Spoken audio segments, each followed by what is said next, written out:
Sir नहीं आगे minus में आएगा क्या आंसर? तो वो फॉर्म फिल नहीं हो रहा मोड के आगे। नहीं आगे बढ़ पा रहा है ये। नहीं sir, mode of admission open ही नहीं हो पा रहा है।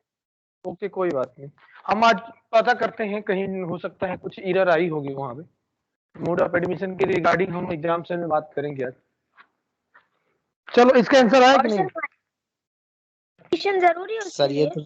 तो हाँ वो बताना पड़ेगा ना कि आप जो है किस तरह से आई, सीएलसी से राउंड से आए हो कि डायरेक्ट एडमिशन से आए, वहाँ वहाँ पर शो कराना होता है, जरूरी है वो, क्योंकि वहाँ सर स्टार लगा है। माइग्रेशन के लिए तो अप्लाई करना पड़ेगा उसके लिए, उसमें ध्यान टाइम दो, लगेगा। ये जो है जहां जहां पर स्टार लगा है वो मतलब कंपलसरी है, जहां स्टार नहीं लगा है उसका मतलब वो भी सब डाल दो तो भी ठीक है, नहीं डाल दो। माइग्रेशन का दिक्कत नहीं है, माइग्रेशन में क्या है कि इफ एप्लीकेबल लिखा है, यानी नहीं भी डालोगे तो चल जाएगा। चलो इसका इसका आंसर बताइए, हम उसके रिगार्डिंग बात कर रहे हैं। इसका आंसर बताओ, किसी ने निकाला क्या?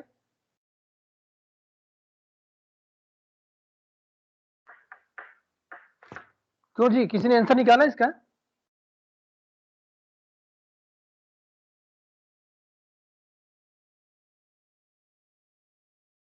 सर आप करके बता दो।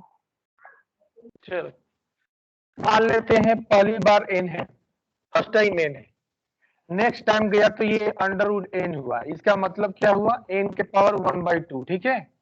नेक्स्ट टाइम गए तो दो अंडर रूट हुआ, two under root, two times under root हुआ, इसका मतलब हो गया क्या, यहाँ टू है तो ये हो जाता है एन के पावर 1/4, ठीक है।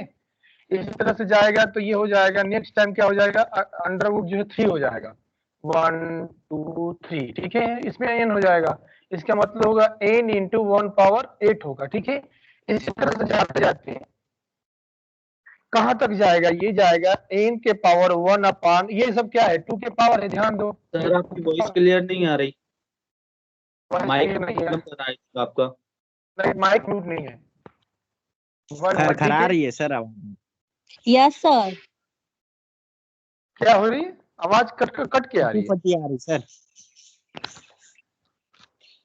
स्पीकर।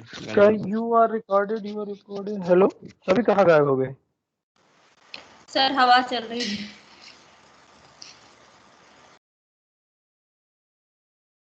ऐसा आवाज आ रही है, नहीं तो जी अच्छा आवाज आना चाहिए तो। अब थोड़ी ठीक आई थी सर। अब सही सही आई है, आएगी, चलो कोई नहीं।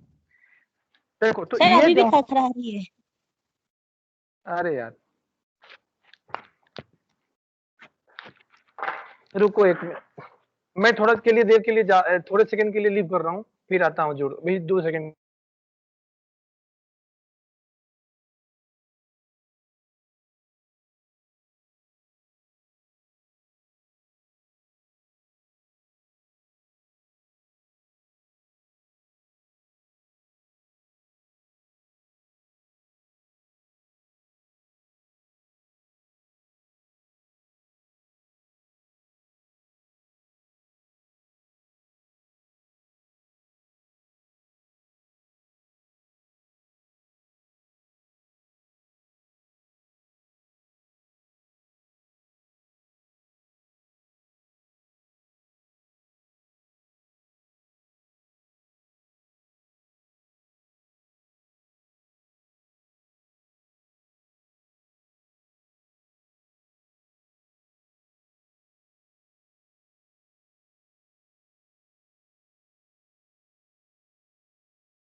हेलो, मेरी आवाज सही आ रही है अब?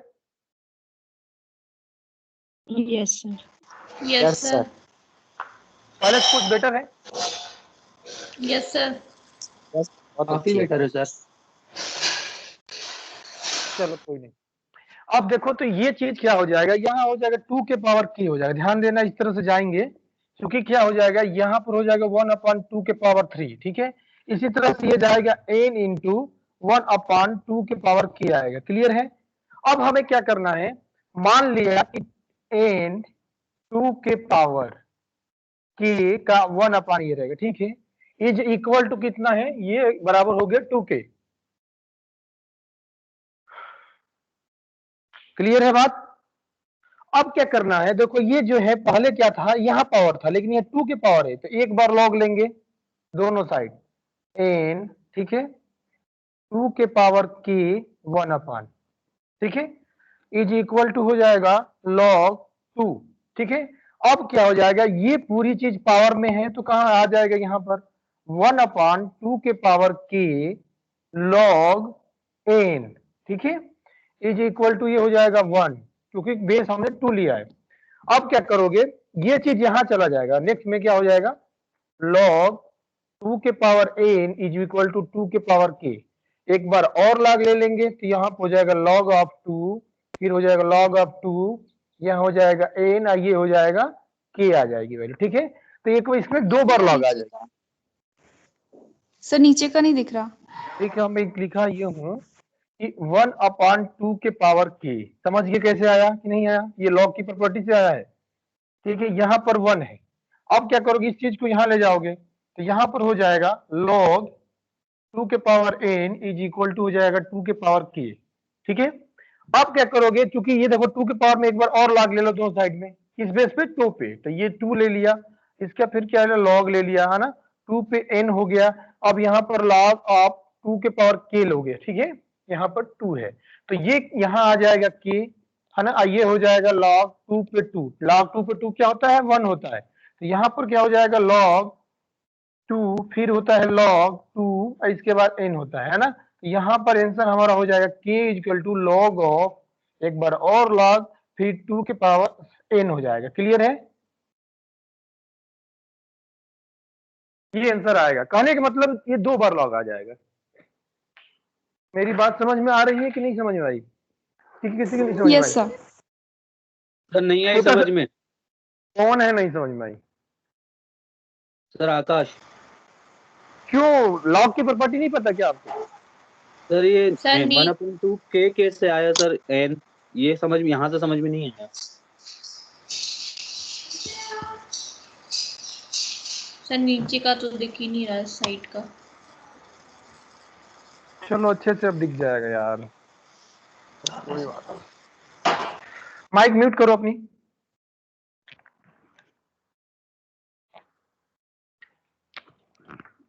n है, एक बार गया, एक बार लूप इन हुआ तो ये हो जाएगा n का ब्रैकेट में हो जाएगा, इसको हम लिख सकते हैं क्या, n का पावर 1/2। ये चीज समझ में आ रही है, लिख सकते हैं, ये रूल है मैथमेटिक्स का।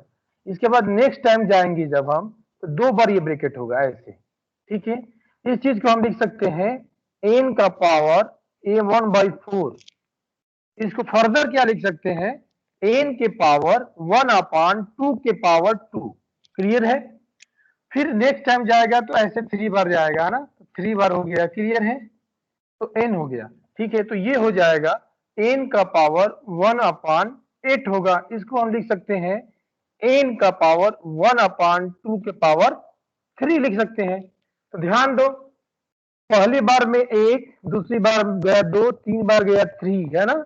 उसी तरह डॉट डॉट हम मानते हैं कि ये प्रोसेस k टाइम्स जा रहा है, तो जब k टाइम्स जाएगा तो इस पे इस तरह नहीं लिख सकते हैं 1/1 के पावर 2 और यहाँ 3 है तो वो k, क्यों, क्योंकि ये फर्स्ट टाइम ये हुआ, सेकंड टाइम ये हुआ, 3 टाइम में ये हुआ, तो ये k स्टेप में ये चीज आ जाएगी। अब यही मैं बोल रहा था, इसी को हमें इक्वल किसके बराबर करना है, n इंटू 1/2 के power k is equal to किसके हो जाए, जिससे टर्मिनेट हो रहा है तो उसके बराबर हो गया, ठीक है। अब क्या करोगे, इस प्रोसेस को यहां लिख के सॉल्व कर देता हूं, n 1/2 के power k is equal to हो गया 2, ठीक है। अब क्या करोगे, एक बार लॉग लोगे, एक बार जब लॉग लोगे ऐसे n 1/2 के power k is equal to हो गया log 2। ध्यान दो, क्योंकि ये पावर में है, ये पावर में है ये वाली चीज, तो ये इधर आ जाएगी, तो 1/2 के power k log n is equal to हो जाएगा, ये हो जाएगा 1, क्योंकि हम 2 बेस पे ले रहे हैं, सेम बेस पे 1 हो जाता है। अब ये चीज इधर जाएगी, तो ये हो जाएगा log n is equal to 2 के पावर k हो जाएगा। ठीक है, अब चूंकि यहाँ पर हमें k चाहिए तो एक बार और लॉग ले लेते हैं बेस 2 पे, तो लॉग लिया हमने बेस 2, फिर लॉग लिया n इज इक्वल टू हो जाएगा लॉग 2 के पावर k।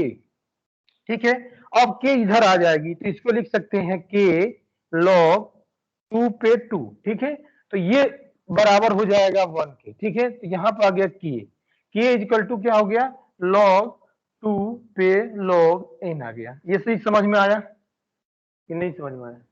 ये सर आ गया। नहीं समझ में आया तो इसका मतलब कि लॉग की प्रॉपर्टी नहीं पता है। किसी को कंफ्यूजन अगर हो रहा है अभी भी, इसका मतलब कि लॉग के फार्मूला आपको नहीं पता है। कुछ फार्मूला हम यहाँ लिखने की कोशिश कर रहे हैं, आप लोग लिख लेना। उस फार्मूले का बहुत यूज है। अगर मान लीजिए लॉग m क्रॉस n, ये m क्रॉस n है, ऐसा होता है तो इसको क्या बोलते हैं log m plus log n। ठीक है, अगर मान लीजिए log m डिवाइडेड बाई अगर n ऐसे होगा, इजी हो जाएगा log m माइनस n। ठीक है, इसके बाद होता है log m के पावर अगर n है तो ये हो जाता है n log क्या हो जाता है, ये m हो जाता है। ये 3 बेसिक फॉर्मूले हैं, आपको याद करने होंगे, जिसका हम सबसे ज्यादा यूज ये वाला कर रहे हैं। ठीक है, सबसे ज्यादा यूज यहाँ पर यही वाला होगा ना, तो ये लिख लेना अगर आपको कंफ्यूजन हो रही है। ये फॉर्मूले हैं जिस पे यहाँ पर हम लिखने की कोशिश कर रहे हैं। ठीक है, ये चीजें हो गई। ठीक, क्लियर है, डाउट तो नहीं है ना?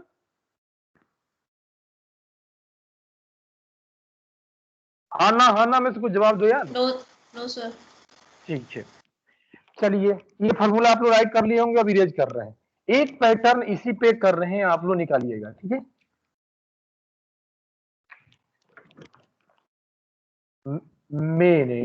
मेन हो गया, इसके बाद है वाइल हो गया। वहां देखो उसमें जो हम टर्मिनेटिंग कंडीशन ले रहे थे यहाँ 2 था, लेकिन अब हम कर रहे हैं 3। अब इसके बाद ऐसे करने के बाद हमारे पास क्या है, हमारे पास वही है n is equal to under root n है। ठीक है, इस चीज को करना है, आप इसको तुरंत निकालिए, क्या कॉम्प्लेक्सिटी इसकी निकालिए और मुझे बताइए।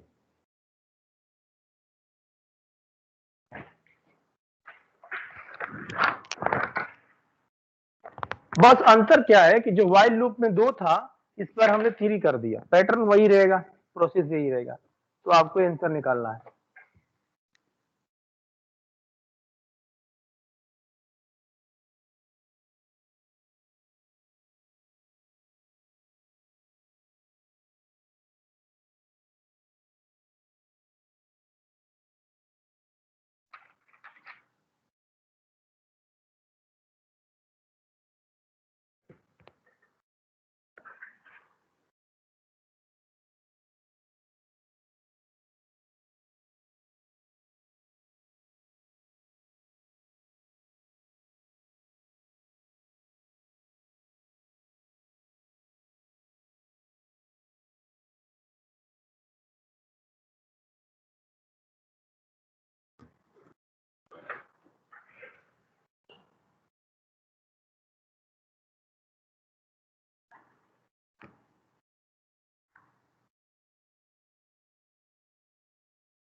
Sir log base 3 log n into log base 3 2। कैसे कैसे क्या क्या बोल दिया यार तुमने? हाँ बोलो फिर से।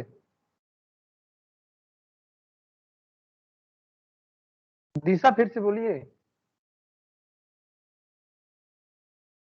Sir log base n into log base n equal to k। Log base N कैसे यार? बेस तो 2 या होगा या तो 3 होगा। सर 3 है 3। Sir log base 3 log n into log base 3 2।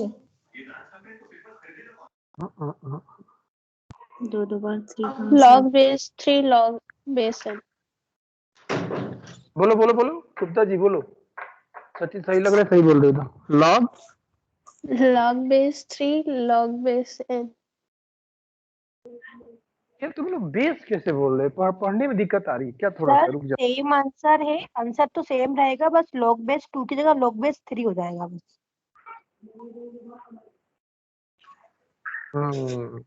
लड़की सही बोली है लग रहा है। आंसर सेम रहेगा तो बस यही लॉग। तो बोल रहे हैं सर। नहीं तुम सर लोग यही बोल बोल कैसे? रहे हैं। रुक जाओ। ऐसे हो देखो, लॉग यहाँ पर 2 है ना, फिर यहाँ पर बोलोगे लॉग 3 और मान लो n आंसर है तो आप क्या बोलोगे? लॉग बेस 2 पे लॉग बेस 3 n ऐसे बोलोगे। तुम लोग लॉग बार बार बेस के बाद 3 बोलना है, तो आप लोग क्या करो बेस के बाद n बोल दे रहे हो, तो मैं समझ रहा हूँ कि यहाँ कैसे n आ गया। यही चीज हमें डाउट हो रही है। ठीक है चलो देखते हैं कैसे आ रही। ठीक है जिनको सही अच्छी बात।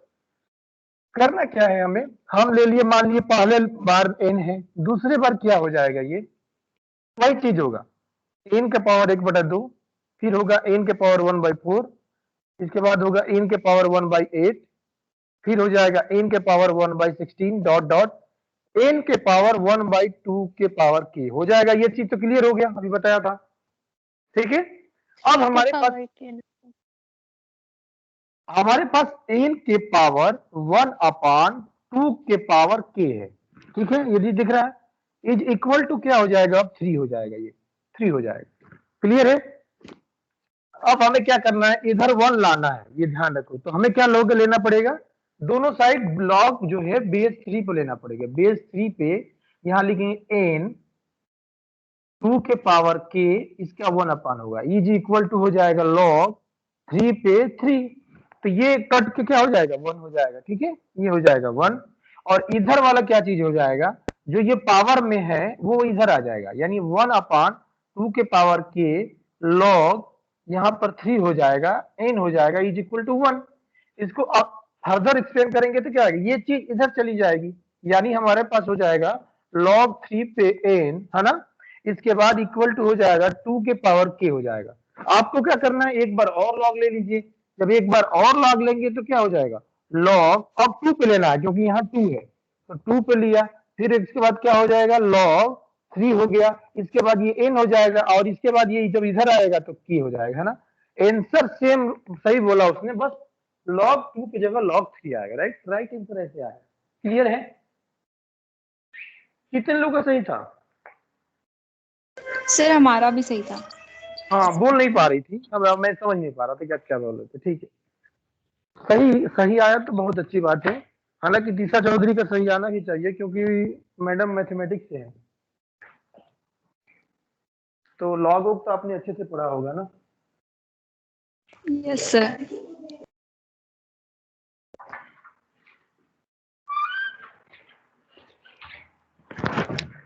ठीक है तो इस जो अभी 2 कैलकुलेशन हमने किया उसके बिहाफ पर हम एक शॉर्टकट बना देते हैं, है ना, कि अगर इस तरह के पैटर्न का कोई भी आए तो आप एटलीस्ट आंसर तो जान ही जाओ। उस कैसे क्या रहेगा शॉर्टकट? शॉर्टकट वो होगा कि मान लीजिए कोई फंक्शन, ये इस पे ध्यान देना है, शॉर्टकट ये। मान लीजिए कोई फंक्शन ऐसे मेन है ना, हमने क्या कर दिया, यहाँ पर आई को इनिशियलाइज कर दिया a। ठीक है इसके बाद क्या किया हमने, यहाँ पर while लिख दिया, while i is less and equal to n।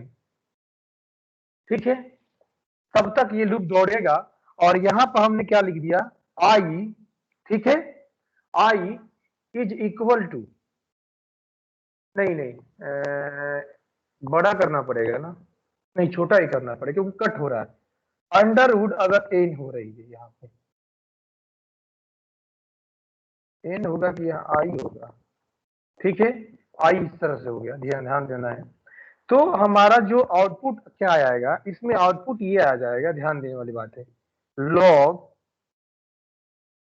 Log हो जाएगा यहाँ पर सी, क्योंकि पावर हमने यहाँ पे, रुक जाए 1 मिनट, आई के पावर लिख दो यहाँ पर 1/c है, लेट्स एग्जांपल, तो हम यहाँ पर सी लिखेंगे, है ना, और नेक्स्ट क्या लिखेंगे, लॉग, ये ए हो जाएगा, बेस ए हो जाएगा और एन हो जाएगा, यही इसका आंसर आएगा। अगर इस तरह के पैटर्न आएगा तो आप इस तरह से एडजस्ट कर सकते हैं, मतलब जो पावर में बढ़ेगा घटेगा जो भी चीजें होंगी वो पहले आएगा, ध्यान देना है, जो यहाँ पावर में रहेगा वो यहाँ पर फर्स्ट आएगा, और जो फर्स्ट टाइम यहाँ पर जो कंडीशन टर्मिनेटिंग कंडीशन होगा वो ए आएगा। क्यों आएगा, क्योंकि हमने आपको एक करके दिखाया, यहाँ पर हमने क्या लिख दिया था, यहाँ पर हमने लिख दिया था, इसकी वैल्यू क्या लिखा था, इसकी वैल्यू 2 लिखा था, और यहाँ पर इसकी वैल्यू क्या लिख दिया था, इसी तरह से लिखा था ना, वहां पर हमने क्या लिख दिया था, एन इक्वल टू ऐसे कर दिया था, सॉरी यहाँ 3 लिखा था और यहाँ एन इक्वल टू √2 लिखा था, अरे यार 2 करे एन लिखा था। तो देखो तो हुआ क्या, जो यहाँ पर वैल्यू था वो यहाँ चला गया, ठीक है, 3 हुआ, और जो वैल्यू यहाँ पर था, यहाँ का वैल्यू क्या है, मतलब इसको भी लिख सकते हैं n का पावर 1/2, तो यहाँ पर हमने 2 लिख दिया है, तो आंसर ऐसे निकल जाएगा। अगर इस फॉर्मेट के क्वेश्चन आते हैं तो आप एक कंक्लूजन के थ्रू इस क्वेश्चन को निकाल सकते हैं, ठीक है, समझ में आया कि खिचड़ी हो गई? आ गया सर। सर चलो हो ठीक गई है। खिचड़ी। क्या बोली, कुछ बोली, माइक बंद कर दिए, पूरा बोलो ना।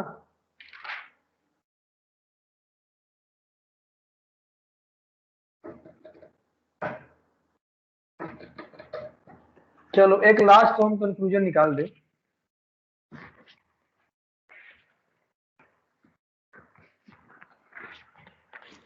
बेसिकली जब भी हम लूप निकालते हैं तो उसमें पैटर्न को देखते हैं कि जो लूप का पैटर्न है वो कैसे फॉरवर्ड हो रहा है, मतलब कैसे वो इंक्रीज कर रहा है, डिक्रीज कर रहा है। अगर पैटर्न क्या है, अर्थमेटिक है, अर्थमेटिक, इसका मतलब समझते हो, अर्थमेटिक सीरीज, अर्थमेटिक सीरीज का मतलब क्या हुआ, या तो एडिशन हो रहा है, एड, और सब्सट्रैक्ट हो रहा है, ठीक है, अगर ऐसे हो रहा है तो उसका जो ऑलवेज आंसर क्या आता है, ऑर्डर ऑफ एन आता है, ठीक है। अगर पैटर्न जो है क्या हो, not in arithmetic, not in arithmetic, arithmetic में नहीं है, तो उसका पैटर्न हमेशा जो आता है लॉग एन आता है, ठीक है, लॉग एन होता है, ऑर्डर ऑफ लॉग एन, ठीक है। इसका भी हमने फर्स्ट क्लास में देखा, दूसरे क्लास में देखा, और आज जो हम पावर वाला देखे, अगर मान लीजिए उसका पैटर्न क्या है, या तो increase oblique decrease in power, in power हो रहा है, ठीक है, अगर मान लीजिए उसकी इंक्रीजिंग डिक्रीजिंग पावर में है तो इसका 2 बार हो जाएगा log, log of log N, ठीक है, मतलब अगर उसका जो वैल्यू जो भी एन है उसकी कटिंग मतलब उसको डिक्रीज या इंक्रीज पावर के टर्म में कर रही है, मतलब कहने का मतलब अगर एन इक्वल टू ऐसे है, अंडरवुड अगर एन है, तो इस कंडीशन वाले में ये आंसर ऑलवेज आएगा, और ठीक है।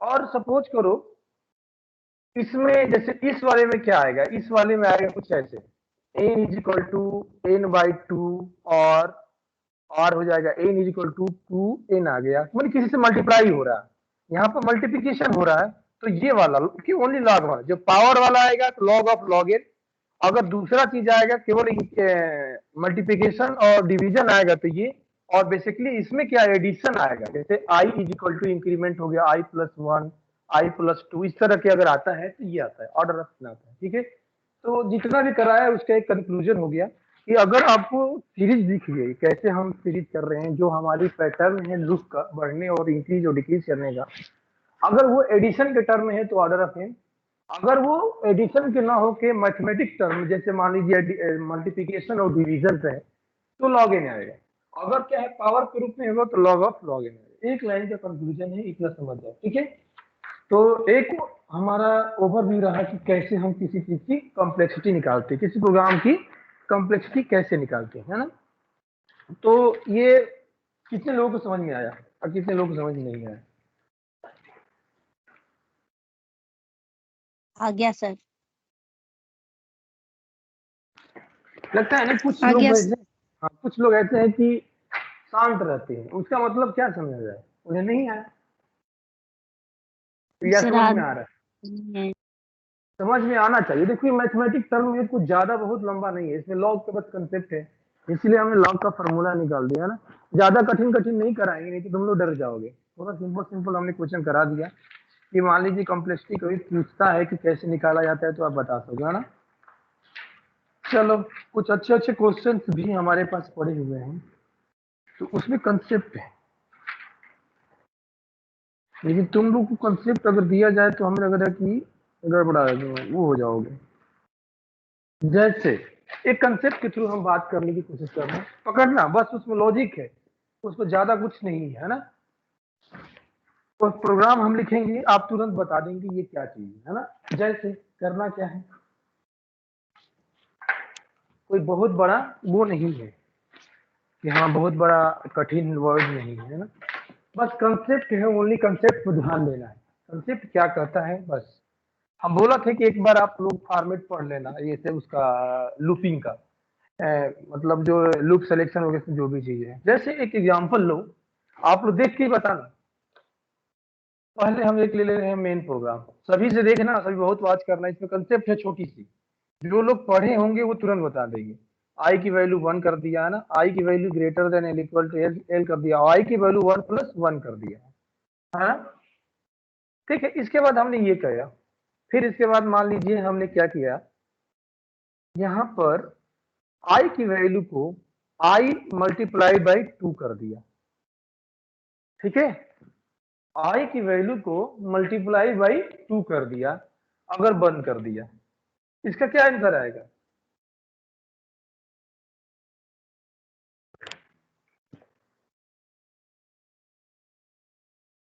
Table 2b। तो इसके आंसर बेसिकली देखा जाए तो बताया था ना कि अगर इंक्रीमेंट और डिक्रीमेंट क्या है मल्टीप्लाई में होगा तो कितना हो जाएगा, लॉग इन आ जाएगा। क्लियर है, इसी के आसपास इसका आंसर आएगा, लॉग इन आएगा। जो अभी कंसेप्ट बताया उस हिसाब से इसका आंसर लॉग इन आएगा। क्लियर है कि डाउट है?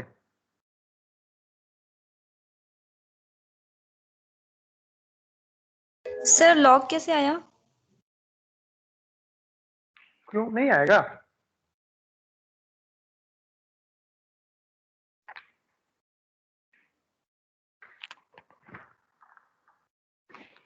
ये रहा आई, अगला बार 2i होगा, अगला बार 4i होगा, अगली बार क्या है 8i होगा। होगा कि नहीं होगा? ये डॉट जहां यस टर्मिनेट सर। कहाँ हो, 2 के पावर k हो जाएगा, इज इक्वल टू किसके बराबर n हो जाएगा। यहाँ से आप k की वैल्यू फाइंड आउट कर लो, दोनों तरफ कर लोगे तो ये क्या हो यस जाएगा सर। हमारा, तो ये हो जाएगा लॉग इन। ठीक है, इक्वल, समझ में आया? इसलिए मैं बोल रहा हूँ देखो, यस क्योंकि सर। यहाँ पर जो है क्या हो रही है, मल्टीप्लिकेशन हो रही है। अभी नहीं दिखवाया शॉर्टकट कि अगर मल्टीप्लिकेशन है तो लॉग इन होगा, मल्टीप्लिकेशन डिवीजन होगा तो लॉग इन। सीधा सीधी एक फॉर्मूला समझो यार, एडिशन, एडिशन या सबसेक्शन अगर हो रहा है तो order of in, multiplication oblique division हो रहा है तो लॉग इन। ठीक है, अगर पावर के टर्म में जा रहा है तो 2 बार लॉग लगाओ उसमें, लॉग और इन हो जाएगा। ये छोटी सी शॉर्टकट अपनाइए और फाइंड आउट करिए किसी का चीज का। ठीक है, ये चीज तो सही है। अब क्या करना है, यहाँ पे बता देना है कि अब ये तो ठीक है, हमने एक चीज इसमें ऐड कर दिया है, सभी लोग जानते हैं इसके बारे में। अब बताइए इसके आंसर क्या आएगा?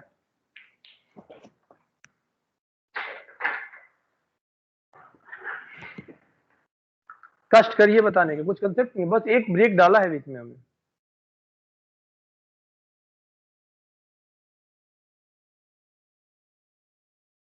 सेम रहेगा सर आंसर।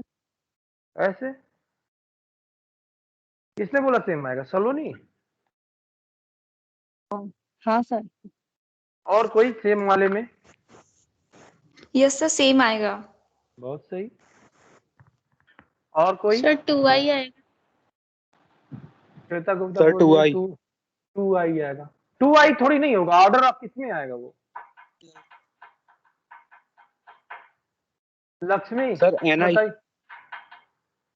आई के मतलब नहीं है, एन के टर्म में आएगा। मान लीजिए कितने क्या आएगा। लक्ष्मी कुछ हैंड रेज कर रहे हो, क्या दिक्कत है? हटा लिया। कोई गेस कर सकते हैं क्या?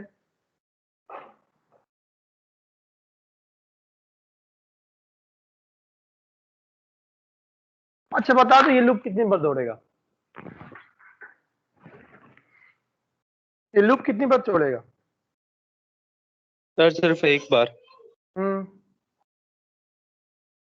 इतना किसको इनको क्लियर है कि एक ही बार दौड़ेगा? किसी को क्लियर, ये सबको पता है कि एक ही बार दौड़ेगा या ज्यादा बार दौड़ेगा?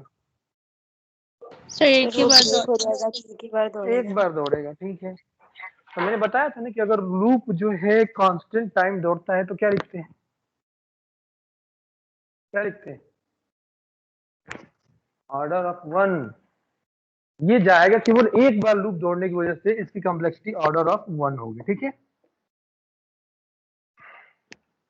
इसीलिए बोला था कि ब्रेक व्रेक पढ़ने, इतना तो पता हो गया कि तुम लोग एक बार, अगर एक बार दौड़ता है कोई भी लूप तो 1 ही होगा। क्योंकि क्या मतलब, 2i लिखो चाहे 2 लिखो चाहे 1 लिखो, एक बार दौड़ा था 1 बार होगा, ठीक है। ऑर्डर ऑफ 1 आएगा इसके अंदर, क्योंकि इसमें हमने ब्रेक डाल दिया।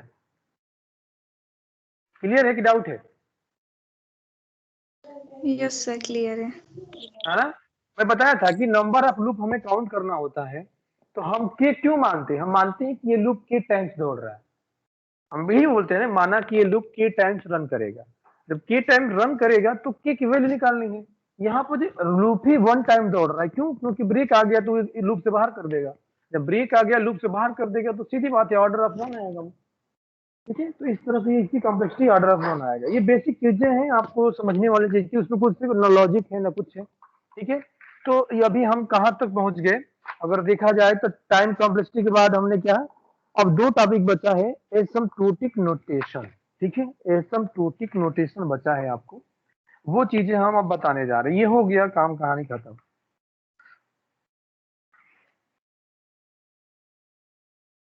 क्योंकि इस पर ज्यादा टाइम देंगे तो तुम लोग कंफ्यूज ही हो रहे हैं, मुझे लग रहा है। अब इस पर ज्यादा टाइम नहीं देंगे, है तो अभी बहुत इसमें अच्छी अच्छी चीजें हैं, कभी टाइम बचेगा डिस्कस करेंगे, बट फिलहाल नहीं। अब बता रहे हैं हम आपको एसिम्प्टोटिक नोटेशन क्या होता है, ठीक है।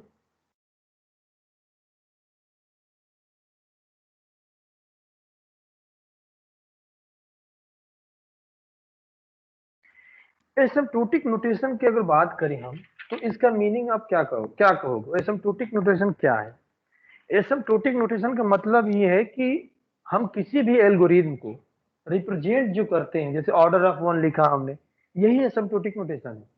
तो उसको देखते हैं कि वो फंक्शन जो है कैसे ग्रो कर रहा है, किस टर्म में ग्रो कर रहा है। मतलब उसका, जैसे मान लीजिए अगर कोई भी, अगर आप नोटेशन, एक एग्जांपल के साथ में बोल रहा हूँ, जैसे मान लीजिए ग्राफ है, अगर हम आपको ड्रा कर रहा हूँ, जैसे मान लीजिए, मैं पहले कि ग्राफ से समझू, इसके बाद ही समझ पाओगे कि एसिम्प्टोटिक नोटेशन क्या होता है। जैसे मान लीजिए एक ग्राफ है ना, ये ग्राफ पढ़ा होगा आप लोगों ने। अगर कोई फंक्शन, मान लीजिए जो लाइन खींचेंगे वो फंक्शन वो है, एल्गो है। मान लीजिए एल्गो है हमारे पास ए, उसकी लाइन ऐसे खींच रहा हूं, जैसे ध्यान देना है, ऐसे खींच रहा हूं, ये विथ टाइम है ना। तो ये तो एक एल्गो नंबर 1 है, ठीक है। अगर कोई ऐसे ढूंढ खींच रहा, ड्राई कर रहा है, मैं ड्रा कर रहा हूं, ठीक है। तो आपको ये बताना है, ये एल्गो देखो 1 है और ये 2 है, तो इस एल्गो में सबसे फास्ट कौन है? इस एल्गो में सबसे फास्ट किसको बोला जाएगा? मतलब इसमें कौन स्लो है कौन फास्ट है, हमको बताओ जरा। अगर आप लोग ग्राफ थ्योरी ग्राफ पढ़े होंगे तो बताइए, इसमें कौन सी एल्गो जो है, ग्राफ टी है और मान लीजिए एल्गो की कुछ वैल्यू आ रही है, लेट्स एग्जांपल, है ना। तो कौन सा फास्ट है कौन सा स्लो है? सेकंड वाला फास्ट है सर। सेकंड फास्ट है। रीजन ये है कि ये स्लो है क्योंकि इसकी वैल्यू जो है मैक्सिमम यहीं तक जा रही है, यानी अगर इसको ड्रा करोगे इस लाइन पे तो इसकी वैल्यू इतनी आ रही है, मतलब सेम टाइम पे वो इतना वैल्यू हो रही है, और उसी टाइम पे क्या है, इसकी वैल्यू उससे ज्यादा आ रही है, ध्यान देना है, उसी टाइम पे उसकी वैल्यू ये ज्यादा आ रही है। तो सीधी बात है ये फास्ट काम कर रहा है और नीचे वाला स्लो काम कर रहा है ना।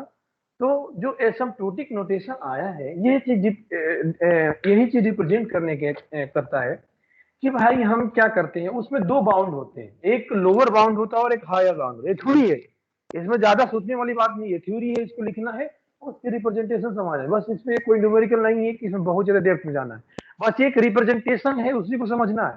ठीक है, तो रिप्रेजेंटेशन में ये बोलता है कि अगर आप कोई भी एल्गो है तो उसको कंपेयर करने के लिए कैसे, इस एल्गो को कंपेयर करने की, इससे कंपेयर करने के लिए कि वो इज फास्ट वो इज स्लो, एक नोटेशन को हमने फाइंड आउट किया, उसी को बोलते हैं एसिम्प्टोटिक नोटेशन, है ना। बेसिकली इस एल्गो का मतलब, इस नोटेशन का यही यूज है कि हम किसी एक शॉर्टकट मेथड से हम ये रिप्रेजेंट कर सके, हाँ ये एल्गो फास्ट है, ये एल्गो कम। बेसिकली इस यहाँ भी कंपेयर ही कर रहे हैं, है ना। तो इसलिए इस चीज को, नोटेशन को डिनोट करने की एक प्रोसेस है ना। तो इसमें क्या आता है, कुछ नहीं आता है, इसमें एक ही क्वेश्चन बनता है, what is asymptotic notation, please describe, यही एक क्वेश्चन बनता है।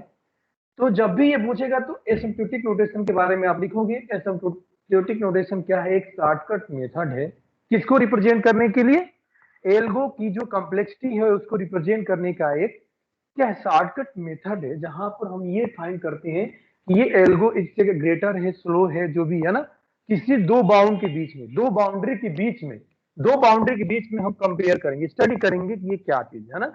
तो इसको रिप्रेजेंट करने की देखो सबसे बड़ी चीज क्या है, सब इसका इंपॉर्टेंस फिर क्या है, इसका इंपॉर्टेंस ये है कि जो हमारा एल्गो है उसकी एक कैरेक्टरिस्टिक दिखाता है। कैरेक्टरिस्टिक का मतलब ये तो जो कर्व का नेचर है वो कैरेक्टरिस्टिक को शो करता है। जैसे मान लीजिए अगर ये चीज है तो ये कहा जाए कि लीनियर है, अगर इसी चीज को आप ऐसे कर दो, ऐसे इसको ऐसे करके ऐसे कर दो तो ये बोला जाएगा नॉन लीनियर है, ये कैरेक्टरिस्टिक हुआ। अगर इसको ऐसे कर दोगे ये बोला जाएगा इसका स्क्वायर का नेचर है। ये ग्राफ होते हैं जो आपने पढ़े होंगे, जब भी आप मैथमेटिक्स पढ़े होंगे उसमें ही बताता है, ये नेचर बता रहा है कि ये जो है नॉन लीनियर है, ये जो ग्राफ है लीनियर है, क्योंकि लीनियर का मतलब जितना टाइम इधर बढ़ रहा है उसी रेशियो में ये चीज बढ़ रहा है। और ये क्या होता है कि नहीं, यहाँ पर इतना टाइम में स्लो गया, यहाँ से फिर शार्प हो गया, फिर जाके ऊपर जाके बढ़ गया, ये स्क्वायर का ग्राफ होता है। ये इसके नेचर को डिस्क्राइब करता है ना। तो पहले काम तो ये हो गया कि ये किसी भी एल्गो की इफिशियंसी की जो नेचर है उसको डिस्क्राइब करता है। दूसरा चीज ये होता है कि ये जो है दो एल्गो को कंपेयर करने में यूज किया जाता है, दो एल्गो को कंपेयर करने के लिए यूज किया जाता है। पहला बेनिफिट, ये एल्गो की कैरेक्टरिस्टिक को शो करता है पहला। दूसरा चीज क्या होता है, टू एल्गो को ये क्या करता है, कंपेयर करने में यूज होता है। जैसे आपने बोला कि एसिम्प्टोटिक नोटेशन की यूज क्या है, क्यों हमने लाया, तो आप बताओगे किसी भी एल्गो की कैरेक्टरिस्टिक होती है, एल्गो की इफिशियंसी की जो कैरेक्टरिस्टिक होती है उसको शो करता है पहला। और दूसरा चीज होता है कि दो एल्गो को कंपेयर करना हो तो ये यूज किया जाता है ना। तो ये चीजें आप समझ गए। अब ये चीज होती है तीन प्रकार की, है ना। बेसिकली देखा जाए तो ये तीन प्रकार की होती है। पहला होता है बिग ओ नोटेशन। दूसरा है, इसी को इसी से डिनोट करते हैं, जो ये है बिग ओ नोटेशन, है ना। दूसरा होता है ओमेगा नोटेशन उसको बोलते हैं, ओमेगा नोटेशन। ठीक है, ये हो गया ओमेगा नोटेशन। ठीक है, ऐसे इसको ऐसे डिनोट करते हैं, है ना। तीसरा होता है थीटा नोटेशन, जो हमारा इससे रिप्रेजेंट करते हैं। तो पहले बात बता दे, कोई भी एल्गो हो गया तो उसके एनालिसिस जब भी करते हैं तो उसमें कुछ केस बनते हैं। एक होता है कि बेस्ट केस क्या हो सकता है, ठीक है, ध्यान देना है। जब भी हम एल्गो की एनालिसिस करते हैं, एनालिसिस ऑफ एल्गो जब भी करते हैं तो तीन पैरामीटर मिलता है। एक होता है बेस्ट केस, एक होता है एवरेज केस, ठीक है, एवरेज में क्या होगा, और एक होता है वर्स्ट केस मतलब मैक्सिमम। जैसे मान लीजिए कोई भी हम काम करने जाते हैं, तो आप जैसे मान लीजिए कोई बंदा है, कोई भी बिजनेस करना जा रहा है, तो वो ऐसे ही एनालिसिस करेगा, अरे यार बुरा से बुरा होगा तो क्या होगा, घाटा लगेगा, ठीक है, तो ये कहानी माने हमारा लॉस हो जाएगा। बहुत अच्छा होगा तो उसमें प्रॉफिट हो जाएगा, ठीक है। और नहीं तो क्या है, जितना हमने इनकम, जितना हमने इन्वेस्ट कर दिया है वो निकल जाएगा। तीन केस बनती है। तो इसी तरह से एनालिसिस यहाँ भी होता है कि एल्गो को जब रन कराएंगे तो कम से कम टाइम को की कैसे लगेगा उसको बेस्ट केस, एवरेज केस मतलब मिडिल में अगर रहेगा, नॉर्मल केस में ये एवरेज आएगा, और सबसे ज्यादा से ज्यादा जो टाइम लगेगा उसको वर्स्ट केस बोलते हैं, है ना। तो एनालिसिस करने के लिए हम ये चीज करते हैं। जो वर्स्ट केस होता है उसको हम डिनोट करते हैं omega N. Omega worst case मतलब ओमेगा, यहाँ ध्यान दो, वर्स्ट केस, ठीक है। ये हो गया नॉर्मल केस, कौन सा है ना, सॉरी ओमेगा है, इसको बोलेंगे बेस्ट केस, बेस्ट केस हो गया। और ये थीटा मतलब नॉर्मल केस, मतलब कुछ तो होगा, मतलब इतना तो होगा। बेसिकली कहा जा रहा है मेरा, जो भी हम नोटेशन बी को नोटेशन यूज करते हैं वर्स्ट केस के, मतलब मैक्सिमम टू मैक्सिमम इतना टाइम लगेगा, तो उस केस में हम बी को नोटेशन को रिप्रेजेंट करेंगे, उससे रिप्रेजेंट करेंगे।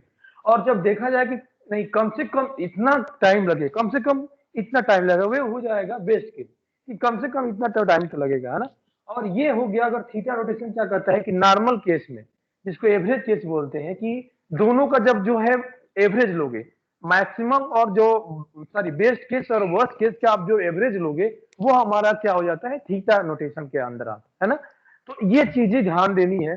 तो इसमें पहले बता दें, आप जब भी आप नोटेशन के बारे में आएगा तो उसमें थ्योरी लिखनी है और कुछ इसके ग्राफ है उसको डिनोट कर देना है, ठीक है। तो उस ग्राफ को डिनोट कर देना, ज्यादा सोचना नहीं है, इसमें कोई ज्यादा कंसेप्ट है नहीं। तो हम बात कर रहे हैं अब बिग ओ नोटेशन के बारे में, ठीक है। तो big O notation, big O notation जिसको ओ से डिनोट कर, बड़े ओ से डिनोट करते हैं, इसका मीनिंग क्या है। ये कहता है बिग ओ नोटेशन क्या एक्सप्रेस करता है, upper bound of any algorithm. Upper bound समझ रहे हो, ये रिप्रेजेंट करता है अपर बाउंड को। अपर बाउंड का मतलब कि मैक्सिमम, इसको बोलेंगे मैक्सिमम। कहने का मतलब ये है, अपर बाउंड की यहाँ तात्पर्य ये है कि मान लीजिए कोई भी हम एल्गो को रन कराएंगे तो मैक्सिमम इतना टाइम लग सकता है, इससे ज्यादा नहीं लगेगा, है ना। तो मैक्सिमम टाइम को ही डिनोट करता है कि हाँ इससे ज्यादा तो किसी केस में नहीं होगा, ठीक है। जितने भी जब भी रन करो इतना मैक्सिमम टू मैक्सिमम लग सकता है। जैसे आप कभी किसी से बात करते नहीं हो कि अरे यार इतना मैक्सिमम टू मैक्सिमम इतना मान लो, अब मिनिमम इतना मान लो, है ना। तो वही चीज यहाँ भी हो रही है। आप नॉर्मल जो टोन यूज करते हो कि यार किसी चीज में यार मैक्सिमम इतना मान लो, जैसे आप कोई काम करने जाते हो या कोई भी चीज पढ़ते जा रहे हो, तो वो यार मुझे शॉपिंग करना चाह रहा है, शर्ट का दाम क्या हो सकता है, बोलते हैं कि मैक्सिमम इससे ज्यादा नहीं हो सकता है, आप मिनिमम इतना मांग सकते हो। तो वही वाली केस है ये। बिग ओ नोटेशन मतलब उसको रन करने में मैक्सिमम टू मैक्सिमम इतना टाइम से ज्यादा नहीं लगेगा, यानी ये अपर बाउंड को डिनोट करता है, पहली बात, ठीक है। तो जब अपर बाउंड को डिनोट करेगा तो इसका ग्राफ क्या होगा, इसका ग्राफ कुछ ऐसे होगा, ध्यान देना है। यहाँ पर एक होता है, ठीक है, एक केस होता है, मान लीजिए एक हमारा एल्गो ऐसे है, ठीक है। ये किस चीज को डिनोट कर रहे हैं, जी ऑफ एन डिनोट कर रहा है, मतलब इस एल्गो जो है मैक्सिमम इतना लगेगा, ठीक है।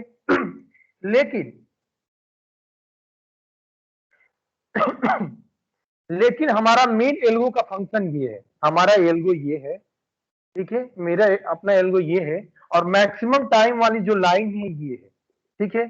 तो कहने का मतलब कि इस पॉइंट के पहले, ये पॉइंट है जिसको n0 बोलते हैं, है ना, इस पॉइंट को n0 बोलते हैं। ये पॉइंट क्या है कि इसके पहले एल्गो का नेचर क्या रहेगा हमें भी नहीं पता, कुछ भी हो सकता है, लेकिन इस पॉइंट के बाद उसका एल्गो क्या रहेगा, इस अपर बाउंड से, जो अपर बाउंड है उसके नीचे ही रहेगा, यानी मैक्सिमम जाएगा तो इससे टच करेगा बट इसको क्रॉस नहीं करेगा। लेकिन इस पॉइंट के पहले कुछ भी हो सकता है, क्रॉस भी किया है, यहाँ देखो क्रॉस भी नहीं कर सकता, बट इस पॉइंट को, तो इस भी पॉइंट को बोलते हैं इनिशियल पॉइंट। यहां से आप जब रीड करोगे ये एल्गो हमारा क्या होता है, ये एल्गो का नेचर जो है अपने अपर बाउंड से ऑलवेज नीचे ही रहेगा। क्यों, तो बताया ना कि ये मैक्सिमम टाइम को डिनोट कर, ये हमारा मैक्सिमम अपर बाउंड को डिनोट कर रहा है, उससे क्या है कम रहेगा या उसके इक्वल हो सकता है ना। तो ये चीजें आपको देखनी है ना। तो यही चीज करोगे तो फिर बोलेंगे कि इस फंक्शन का क्या हो गया, इस फंक्शन का हमारा टाइम कॉम्प्लेक्सिटी क्या हो जाएगा, order of G of N. क्यों, क्योंकि ये जो है मैक्सिमम इसके इक्वल हो सकता है लेकिन इससे कम नहीं हो सकता। तो इसीलिए हम यहाँ पर मैक्सिमम करके डिनोट करते हैं कि फंक्शन ऑफ ये हो जाएगा ऑर्डर ऑफ जी एन, है ना। इसमें इतना ही समझना है, कुछ ज्यादा नहीं समझना है, ठीक है। जैसे आपको ये थ्योरेटिकल चीजें हैं, बस ये क्या है, एक रिप्रेजेंटेशन को समझना है, इसका ज्यादा यूज नहीं है, बस इसको सिंबल का यूज है। तो डी कोनोटेशन का मतलब ये हुआ कि हमारा अपर बाउंड केस को करता है। अपर बाउंड ये बोलता है भाई कि इस एल्गो को रन करने में मैक्सिमम से मैक्सिमम इतना टाइम लग सकता है। तो हमने एक ग्राफ से अगर इसको रिप्रेजेंट करेंगे तो जीएन क्या है, मान लिया कि इस एल्गो का मैक्सिमम जो है टाइम का ग्राफ है, कि इससे ज्यादा हमारी नहीं लेगा। अब उसके बाद क्या करोगे, उस ग्राफ को ऐसे आप ड्रा कर दोगे और यहाँ से कट कर देना है। यहां से इसलिए कट किया जा रहा है कि इसके लेफ्ट साइड में कुछ भी हो सकता है, लेकिन इस पॉइंट के बाद क्या होगा, इसका नेचर ऑलवेज इससे डाउन ही रहेगा, यानी इसके बराबर हो सकता है, बट क्या है, कम नहीं, सॉरी ज्यादा नहीं हो सकता। ठीक है, इसी चीज को बी गुड नोटेशन बोलते हैं। ये जस्ट एक थ्योरी है, इस पे कोई न्यूमेरिकल नहीं आता है। आप इस डायग्राम को देखिए, इसको पढ़िए और पढ़ लीजिए, है ना। तो इसमें बस इतना ही आएगा, what is asymptotic notation, please describe. तो आपको तीनों चीज डिस्क्राइब करना होगा, जैसा रहेगा उस हिसाब से आप डिस्क्राइब कर लेना, है ना। अगला चीज हम बता रहे हैं आपको, बिग ओ नोटेशन के बाद हम फिर बताएंगे आपको ओमेगा नोटेशन।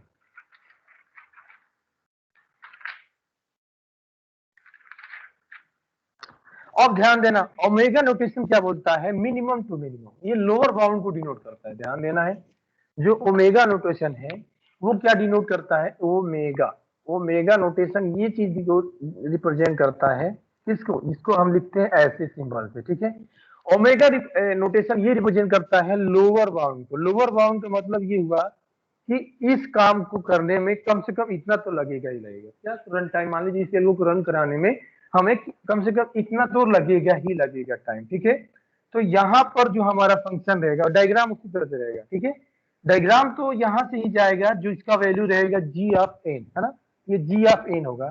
लेकिन हमारा क्या डायग्राम रहेगा, कौन सा, ये ऐसे रहेगा, ये ऐसे आएगा और ऐसे जाकर फंक्शन ऐसे हो जाएगा। तो एफ ऑफ एन ऐसे हो जाएगा। क्यों, वो बोलता है कि इसकी वैल्यू इससे कम से कम यहाँ तक होगी, भले इसके ऊपर कुछ भी हो सकता है, लेकिन ये क्या है, मिनिमम इतना तो होना ही होना। ठीक है, तो इस केस में हम क्या लिखते हैं कि अगर इस फंक्शन की कॉम्प्लेक्सिटी की बात करेंगे तो ये हो जाएगा omega of G of N. ठीक है, ऐसे होगा।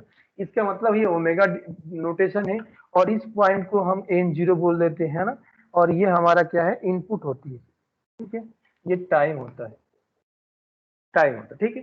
तो इस तरह से आप देखा जाए तो इस डायग्राम ये डिस्क्राइब कर रहा है कि इस पॉइंट के पहले, यहां से लेके इसके बीच में इसके नेचर कुछ भी हो सकता है, बट इस पॉइंट के बाद ये जो फंक्शन है एफ ऑफ एन, इससे ज्यादा ही हो सकता है लेकिन इससे कम नहीं हो सकता। यानी ये क्या डिनोट कर रहा है, यहाँ पर लोअर बाउंड को डिनोट कर रहा है। ठीक है, लोअर बाउंड को डिनोट कर रही चीजें, है ना। तो हमारा ओमेगा नोटेशन ये बताता है कि इस फंक्शन को जब कभी भी हम रन कराएंगे तो इसकी कॉम्प्लेक्सिटी मिनिमम इतना तो होना ही होना है, इससे ज्यादा भी हो सकता है लेकिन कम से कम इतना तो होना ही होना। ये ओमेगा नोटेशन बताता है। ठीक है, अब एक केस बनेगा हमारा दोनों का एवरेज ले लो, तो दोनों का एवरेज ले लोगे तो ये चीज बन जाता है हमारा क्या, थीटा नोटेशन, जिसको एवरेज बोलते हैं। थीटा नोटेशन क्या बोलता है, थीटा नोटेशन क्या बोलेगा, ये बोलेगा, थीटा नोटेशन ऐसे बोलता है कि हमारे पास मान लीजिए ये डायग्राम है, तो उसमें क्या होगा, दो तरह के बाउंड बनेंगे, एक अब लोअर बाउंड होगा। ठीक है, एक हो गया लोअर बाउंड, एक हो गया हमारा ये अपर बाउंड। इसको मान लीजिए सी ऑफ जी ऑफ एन लिख रहे हैं, इसको लिख रहे हैं सी जी एन लिख रहे हैं। ठीक है, तो हमारा फंक्शन कहीं से भी स्टार्ट होगा, ऐसे जाएगा और इसके बीच ही में रहेगा, यानी दो बाउंड्री के बीच में हमारा ये फंक्शन रहेगा। ठीक है, डायग्राम पे स्पेशली ध्यान देना है, ये जो है दो बाउंड के बीच में रहेगा, यानी इससे ज्यादा नहीं हो सकता और इससे कम नहीं हो सकता। इस अगर ऐसा केस बनता है तो हमारी जो फंक्शन है उसकी कॉम्प्लेक्सिटी क्या हो जाएगी, order of G N, sorry theta of G N हो जाएगा। क्यों, क्योंकि ये दो बाउंड, यानी ये हो गया लोअर बाउंड, ठीक है, और ये हो जाएगा अपर बाउंड हमारा हो जाएगा। तो बेसिकली कहा जाए तो ये दो बाउंडों के बीच में होता है, बाउंडेड होता है, एक लोअर होता है एक अपर होता है, उनके बीच में होता है। ये बताता है कि ये फंक्शन जो है लोअर बाउंड से कम और अपर बाउंड से ज्यादा नहीं हो सकता है। तो इस नोटेशन को हम क्या बोलते हैं, थीटा नोटेशन बोलते हैं ना। बेसिकली तीन नोटेशन होता है। ठीक है, ये चीजें आप समझ लीजिए, यही चीजें आपके सिलेबस में है। ये थ्योरेटिकल पार्ट है और थ्योरी ही आएगा। व्हाट इज एसिम्प्टोटिक नोटेशन, आप इन चीज के बारे में बताओगे, एसिम्प्टोटिक नोटेशन क्या है, ठीक है। इसके बाद बताओगे कितने तरह से होता है, फिर इसमें आप लिखोगे ओमेगा नोटेशन हो गया, थीटा नोटेशन हो गया, इसके बाद बी ओ नोटेशन हो गया। ठीक है, आप उसमें लिखोगे बी ओ नोटेशन लिखोगे ये जो अपर बाउंड को बताता है। अपर बाउंड मतलब कि कोई भी एल्गो को अगर रन कराना हम चाहें तो इससे ज्यादा उसकी कॉम्प्लेक्सिटी नहीं हो सकती है। उस केस में आप एफ ऑफ जो क्या है, ठीक है, उस केस में हम ये लिखेंगे big O of G N लिख देंगे हम।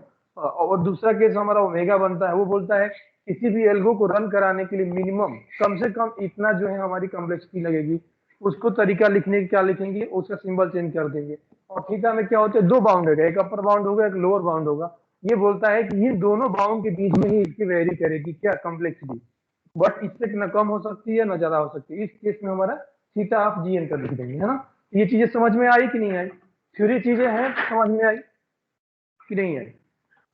यस सर यस सर आ गई। हाँ, ये थ्योरेटिकल पार्ट है, इसमें कोई ज्यादा क्वेश्चन नहीं आएंगे, बस ये आपको नोटेशन डायग्राम बनाना है। हाँ, ये थीटा नोटेशन ये डायग्राम होता है। बी गो नोटेशन में एक जो है हमारा अपर बाउंड हो गया, है ना। इसके बाद जो है बेसिकली अगर देखा जाए तो ओमेगा नोटेशन में हम लोअर बाउंड को बताता है कि इससे कम नहीं हो सकता, है ना, और उसमें होता है इससे ज्यादा नहीं हो सकता। और इसमें क्या है, ये दो बाउंड रहेंगे, अपर लोअर दोनों रहेंगे, तो इसी के बीच में रहेगा। तो ठीक है, नोटेशन हो गया, ठीक है। ये सारी चीजें आपकी इससे रहेगी। क्लियर है, कुछ डाउट है?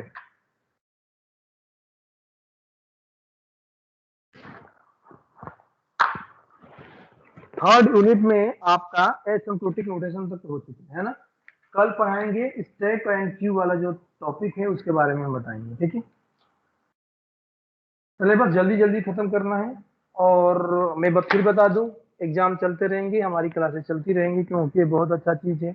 अगर इन केस एग्जाम से पहले खत्म नहीं हुआ तो सर और प्रैक्टिकल प्रैक्टिकल की वाइवा होगा और वाइवा होगा, प्रोग्राम नहीं हमें लिखना फाइल है। नहीं बनेगी, फाइल तो बनेगी, मैं बताऊंगा कि प्रोग्राम लिखना है तो वो तो प्रोग्राम आप लोग लिख लोगे, लिख के और उसके बाद सॉफ्ट कॉपी भेज देना है। हम सॉफ्ट कॉपी ही चाहिए, हार्ड कॉपी तो चाहिए नहीं हमें, क्योंकि जब वर्क हर चीज जो है ऑनलाइन हो रहा है तो प्रैक्टिकल भी ऑनलाइन होगा, ऐसे ही होगा। जैसे 1 बाय 1 जुड़ते जाओगे, एक्सटर्नल दूसरी जगह से जुड़ेगा, मैं रहूंगा और आप लोग रहोगे, है ना। आपसे क्वेश्चन आंसर होगा सी के बारे में, सी एंड डाटा स्ट्रक्चर बोलोगे, जैसे के बाद जो है आपका क्वेश्चन आंसर उसी के क्वेश्चन पूछेंगे, फिर डाटा स्ट्रक्चर के क्वेश्चन पूछेंगे आपको, ये सारी चीजें पूछेंगे, आपको बताना होगा, उसी पर आपको मार्क्स मिल जाएंगे, ठीक है। ये सारी चीजें बात समझ के आना तो है नहीं अभी, इस सेमेस्टर तो ऐसी है, ठीक है।